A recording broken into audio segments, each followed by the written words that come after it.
मित्रांनो, आचार्य चाणक्य म्हणतात की संकट येण्यापूर्वी नियती आपल्याला काही संकेत नक्कीच देते. जर तुमच्या घरातही या गोष्टी घडत असतील तर वेळीच सावध व्हा, कारण हे लक्षण असू शकतं येणाऱ्या आर्थिक तंगीचं. यामुळे तुम्ही आर्थिक संकटात सापडू शकता. छोट्या गोष्टी पण खूप परिणाम करू शकतात.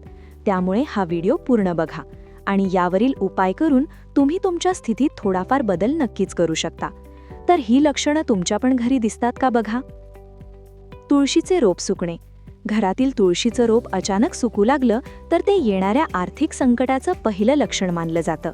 तुळशीचं रोप सुकणे म्हणजे खूप वाईट लक्षण मानलं जातं. असं झालं असेल तर काय करावे?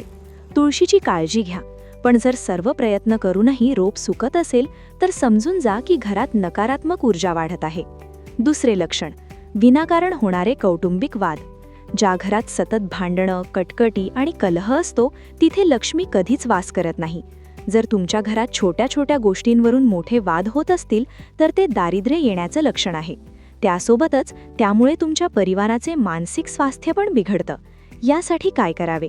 घरातील वातावरण शांत ठेवण्याचा प्रयत्न करा, कारण शांती तिथेच समृद्धी असते. वाद टाळावे, समजूतदारपणे वाधावे. लक्षण तिसरे, काच वारंवार तुटणे.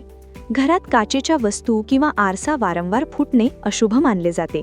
चाणक्य नीतीनुसार हे भविष्यात होणाऱ्या मोठ्या आर्थिक नुकसानीचा इशारा असू शकतो. यासाठी काय करावे? काच फुटल्यास ती तात्काळ घरातून बाहेर काढा आणि अशा वेळी आर्थिक व्यवहारात अधिक सतर्क राहा. मित्रांनो, चाणक्यांचे हे विचार आपल्याला घाबरवण्यासाठी नसून सावध करण्यासाठी आहेत. वेळीच सतर्क राहून आपण येणाऱ्या संकटाचा सामना करू शकतो. हा माहितीपूर्ण व्हिडिओ आवडला असेल तर नक्की शेअर करा आणि अशाच नवनवीन व्हिडिओंसाठी आमच्या दैवराशी चॅनलला सबस्क्राईब नक्की करा. महादेव सर्वांचं भलं करो.